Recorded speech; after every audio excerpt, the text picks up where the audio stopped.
આવ્યો છે ને ગાઈસ ઘરમાં તારથી મગજ બગાડી રાખ્યું છે આજે લાભ પાંચમ છે મમ્મી.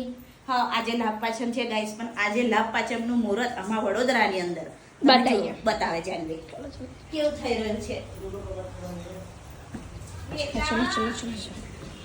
આવી રીતે ધમધો કાળ વરસાદના બદલતે વરસાદ બહુ પડે છે તો લાભ પાંચમનું મુહૂર્ત આવી રીતે થઈ રહ્યું છે એકદમ વરસાદના લીધે. અને કઈ ગયું મમ્મી આજે તો અમે હજુ નયા ધોયા નથી એટલે આજે અમે અમારું લુક નહીં બતાવી શકીએ. આજે અમે નયા ધોયા નથી એટલે અમે આજે લુક નહીં બનાવી શકીએ. જો લાભ પાંચમમાં કશું બી થાય આયુષ ઊંઘવાનું જ બધા તહેવારોમાં.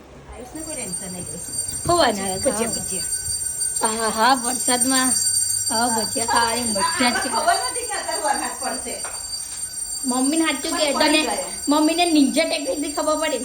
હા કે વરસાદ પડશે. હા